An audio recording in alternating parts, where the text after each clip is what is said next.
What's up, guys? It's Michael here. Hope you're having a great Sunday so far. I am joining you from my home today because we got a little bit of scratchy soreness of throat. So we want to play it safe, get tested, make sure everything is clean, but we love you guys. We want to be with you. And so here I am via video. We're going to be in John chapter 7. Turn there and let's get into it. You guys, when I first went to Jessup, okay, this little school I went to, William Jessup University, I thought I was the stuff, okay? I thought I was so good at guitar. I thought I was awesome. I was what you would call a small fish in an even smaller pond, okay? So I thought I was so nice at this thing. I show up at Jessup, go to my first chapel session. It's basically like youth group, but at school twice a week.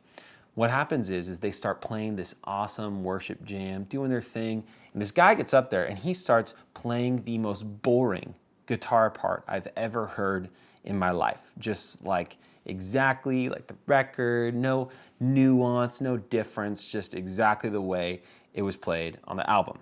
I thought, this is the most boring thing I've ever heard. How did this guy make it on the chapel band? I'm gonna make it on chapel band. And so I had set out to kind of become the next best guitarist at Jessup. And little did I know, this guy who was so boring at guitar was actually a guitar major. So one day I'm hanging out with the boys. We go down to this place called the practice rooms, which were basically like 11 studios next to each other where they were perfectly soundproofed, except for when some people would leave the doors open just a tad. So we get into the practice rooms to hang out for a bit, and out of nowhere, I start hearing this like Valhalla level shredding from somewhere in the practice rooms. And people start kind of gathering around to see what was happening. And so my buddies and I, guitar enthusiasts, naturally thought, we need to go figure out who is shredding this hard and get the wisdom from them.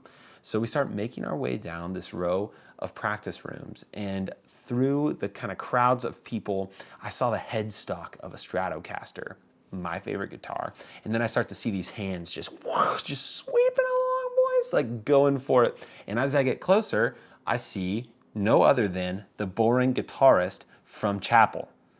It was the boring dude sitting there shredding people's minds apart with his guitar licks.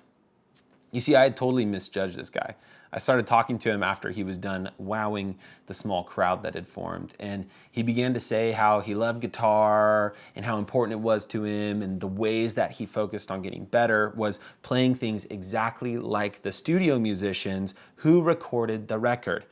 Wait a minute. Playing it exactly perfect to the record is actually a better guitarist? Yep, that's what he was. He was actually better because he was being boring. I thought that there was this whole other way of being expert level at what was happening, to be the real guitar hero. But this guy, he had it figured out. He had some wisdom that I didn't know. He was classically trained on guitar. I didn't even know how to play classical guitar. And I had totally misjudged this dude, his abilities, his character, all of it. Have you guys ever misjudged somebody? Have you ever thought something about that kid at school, like, they're weird, and then they kind of end up being just as weird as you and your best friend? Or maybe you misjudged Uncle Terry and he just turned out to have the best stories ever when you thought he was the weirdo of the family. We often misjudge people. We get misunderstandings, we misinterpretations, and we think a thing that ends up not being true about other people. It's natural. It's part of who we are. But the reality is that we do that with God too. There are many times that the things that Jesus does, the things that we think about him, we think of them, and we think of them in the wrong light. We get a misunderstanding of Jesus. This has been happening for years. It's been happening for generations. I mean, have you ever once wondered in the last year, is Jesus really as good as these people at youth group keep saying he is? Is he really as loving as these people keep saying he is? Is he really as in control as these people keep saying he is? You know, it's common to ask these questions. It's almost fair in a lot of ways to ask these questions. But this question alone, who is Jesus? Is he really who he says he is? It's at the core of our existence. The answer to this question, it determines your eternity. It determines your future. It determines your entire life. So, here's a question. Is Jesus really good as you say he is? Is he as shreddy at life as this dude was as guitar? And in the Gospel of John, this question comes up a lot. It's a question that people are asking all the time. As Jesus does different signs and miracles, they're wondering, is he really who he says he is? Check this out. John chapter 7, verse 1 goes like this. After Jesus went about in Galilee, he would not go about in Judea because the Jews were seeking to kill him. Now the Jews' Feast of Booths was at hand. Now check this out. Last week, Hunter did a phenomenal job of laying out this question, are you a follower or are you a fan?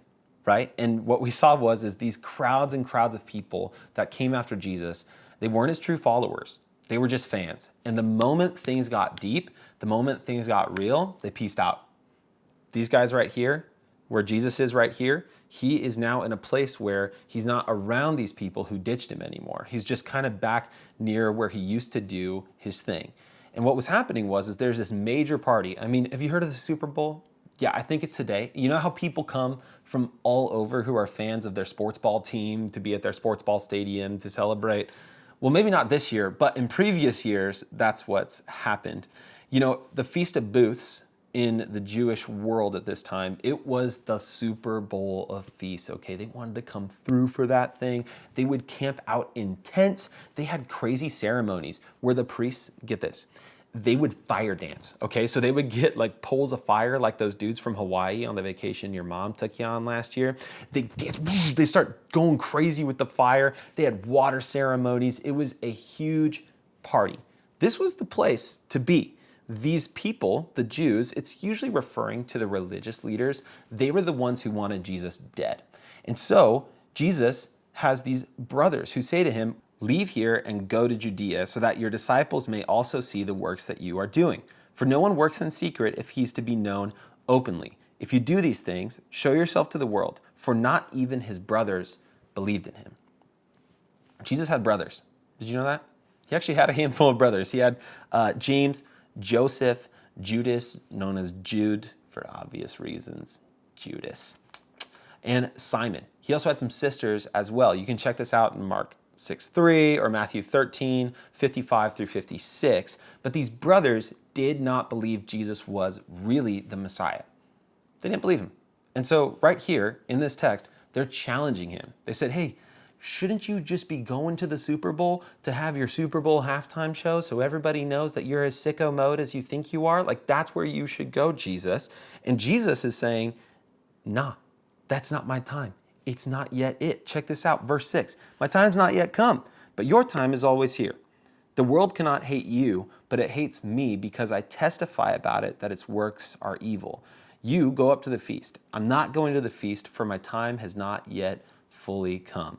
After saying this, he remained in Galilee. Jesus said, no, you have an idea, you have a misunderstanding about who I am and what I'm about. You think it's all about celebrity, it's all about popularity, it's all about power, it's all about a massive display of who I am. That's not what I'm here to do. Jesus didn't come to do it that way. Did he perform signs and miracles? Yes. Did he have thousands of people following him? Yes. In this moment, though, he's saying, I'm not going to do it the way that you think. You see, Jesus knew that they wanted to kill him if he would have gone to the feast. And so he says, nope, I'm not going up that way. But in verse 10, check this out. It says that after the brothers left, Jesus went too. Not publicly, but in private. Now, did Jesus just lie? Did he just say, no, I'm not going, and then say, yeah, I'm in, I'm going? Well, I don't think Jesus is lying here at all. You see, Jesus actually did what he said he did. John says that he remained in Galilee for a while, and he said, I'm not going up the way you think that I'm going up.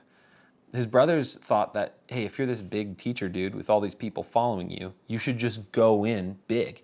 Jesus wasn't going to do it that way. He knew that that wasn't his style, and he knew that the moment he was going to go in big was the last moment he would enter Jerusalem. It's not time to do that yet. And so what he does is he enters in secretly. And while he's there, he's going to get ready to lay down some truth bombs. All of chapter 7 is full of incredible truth about Jesus. Many of the I am statements where Jesus says, I am the bread of life, I am the water, I am the light. These I am statements are going to be found right here in chapter 7. And so Jesus is going to go, but he's not going the way that they think. So while he's at the feast, it says that the Jews were looking for him, and they said, "Where is he?" And others said, "Hey, maybe he's a good man." And others are saying, "Well, maybe he's leading people astray." And yet, for fear of the Jews, nobody spoke openly about him. There was a debate about his character. People were wondering, is he really good or is he really not? They were going back and forth, kind of like what his brothers were doing, where they didn't quite get the full idea of who Jesus is and what Jesus was here to do, and ultimately the statement that Jesus is good. They were doubting that. These people are doubting that. Has there ever been a time where you doubted that? Think back across this last year. Was there ever a moment in time where you doubted whether or not Jesus was good? Because this is what John is getting after in his gospel. He believes Jesus is good. He believes Jesus is the Messiah. He wrote this so that you would believe that Jesus is the Christ, the Son of God. That's why he wrote this entire gospel. And so even this story is going to build up to the truth that Jesus is exactly who he says that he is. But have you ever doubted Jesus' goodness? I know I have. Think back on this last year, just everything that's happened. We're almost coming up on the 1-year anniversary of the shutdown. Guys, so much has happened and so much has been easy to look back and say, I don't know if God is good.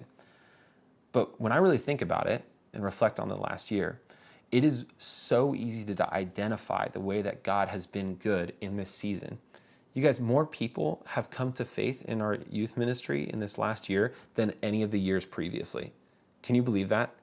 Like, more people said, I'm all in, I want to follow Jesus than ever before. In a year where many people would have said, yeah, it's not looking too hot for youth ministry, or yeah, it's not looking too hot for the gospel. I mean, come on, there's a global pandemic going on. But you guys, God's on the move. He's doing something. He's doing something in our youth group. He's doing something in our church, and he's doing something in our lives. I mean, even for me right now, candidly, like as we get ready to have our little baby Addie, little Adelaide, as we get ready to have her popping out soon. Hi, Mom. Good luck.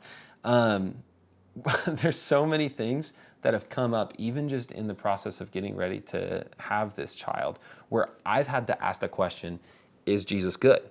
All these doubts about what kind of parent am I going to be? How am I going to discipline? Yeah, that's a thing parents have to think about, kids. All these thoughts about what kind of teen is she going to be? Is she going to be one of the youth group kids that I like? Just kidding. I love you all.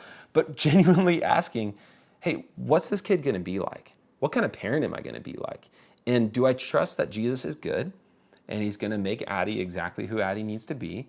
He's going to help her grow into exactly who she needs to be. And can I trust him with that? Or am I going to want to take control as a parent and make it my way and make it happen my way? This question is really a question about whether or not I believe Jesus is good. And so it's been a wrestling match for me of constantly having to put up on the altar this idea that, you know what, I trust you, Jesus. I trust that you're good. So none of us are perfect. None of us have it figured out. None of us have every single thing that crosses our mind be perfectly in line with the truth of God. But this morning, what I challenge you to do is to ask yourself that question genuinely. Do I really believe Jesus is as good as he says that he is? Note this, I didn't say as good as what our youth leaders say he is, as good as what Michael said he is, as good as what my dad says he is. No, is he as good as he said he is? Because even our attempts at saying how good Jesus is are limited. He's so much more than we could ever imagine, so much more than we could ever comprehend. You guys, as you jump into groups this morning, I encourage you, reflect on the goodness of Jesus and ask yourself, do I really believe he's as good as he says he is? I love you. Looking forward to seeing you soon. We'll see you.